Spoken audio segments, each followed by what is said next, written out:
Newstalk Breakfast with Ciara Kelly and Shane Coleman. In association with Air. On Newstalk. Now, a jet-setter tax on Europe's frequent flyers could slow global warming and raise €64 billion a year at no extra cost to most people. That's according to a new study by a new economics foundation. Finlay Asher is an aerospace engineer and co-founder of Safe Landing, which is a campaign group made up of aviation workers pushing the industry to act in line with climate science. And he joins us this morning. Finlay, I have to say, good morning. I have to say to you, when I've read, you know, this suggestion, this tax on frequent flyers, etc., and you know, the people within the aviation industry who are supportive of it, and I'm put in mind of turkeys voting for Christmas. People within aviation want people to fly less. Explain.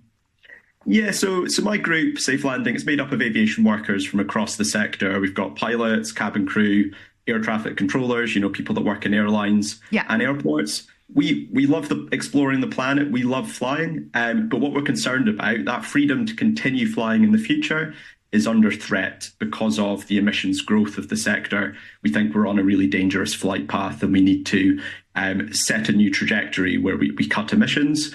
Now, the problem is burning fossil fuel is just too cheap at the moment.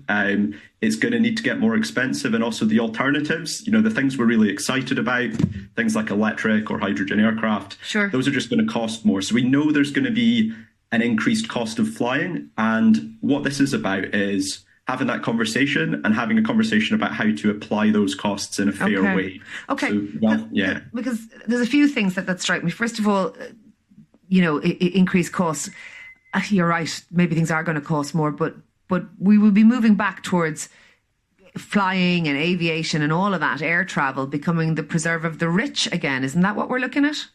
Well, this kind of policy is explicitly trying to avoid that. So it's recognizing that actually the majority of people that use most flights, that use the most air miles today, are a very small minority, mostly high income, high emitters. If we can target that group of people and have them reduce their flying, then that will allow more budget, as it were, for the rest of society to do a more moderate amount of flying themselves. But therefore you are talking about tracking some people's flight diaries, basically. How would that work in effect? You know what I mean? Supposing I took 12 flights and Shane Coleman, my co-host here, took one flight. Who's going to keep a record of that, so I'm going to be paying more for my flights because I've gone on lots of them? Well, it's funny, this kind of conversation comes up and sort of concerns about privacy and personal data being tracked. But if you think about it, if you go to an airport and you get on a flight, you enter personal information, don't you? And the government will be tracking people that go through airports. You've got a unique passport number that's specific to you. So this already happens.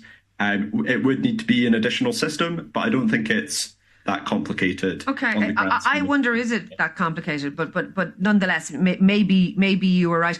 This will lead to, if supposing I am the 12th, I'm not, but supposing I'm the 12 flight a year person, and I stop because this is what this is designed to do, to tax me out of doing it. This will overall mean there are less flights. This will mean less jobs in aviation. That's what I kind of meant about turkeys voting for Christmas.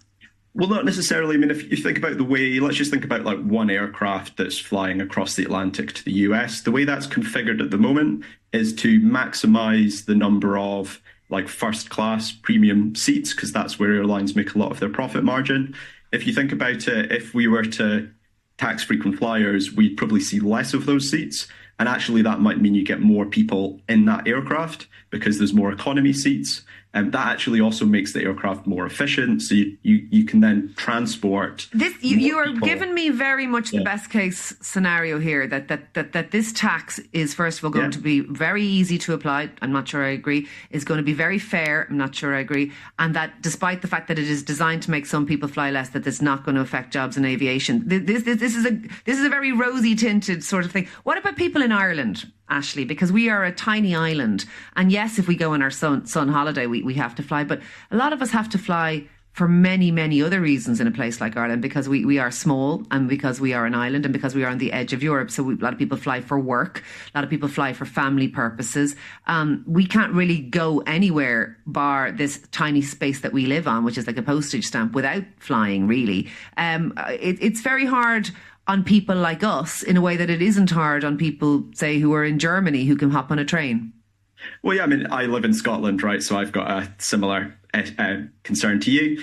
What we're saying is the thing is, just looking at the data here, what you see is, in the UK, and it's similar in Ireland and actually in other European countries, you've got roughly half the population don't fly at all in a given year. And then the next quarter of people that do, they usually take just 1 or 2 flights at most. Usually that's relatively short haul as well, let's say a holiday to Spain or Italy. And that wouldn't incur a tax under this scheme. What you're aiming to do is you're aiming to target people that take 4, 5, 6. Some people take 20 flights a year, and it's them that cause the bulk of emissions. So that the whole point of this is to try and do this in a fair way that targets the really frequent flyers and doesn't target the vast majority of people that are flying relatively. It's a really interesting conversation. I suspect our listeners will be very interested in it. And thank you very much for joining us on this morning. That is Finlay Asher, their aerospace engineer and co-founder of Safe Landing, a campaign group of aviation workers pushing for aviation to move in the direction supportive of climate change. Let us know what you think out there this morning. I'd love to hear from you. Newstalk Breakfast with Ciara Kelly and Shane Coleman. In association with Air On Newstalk.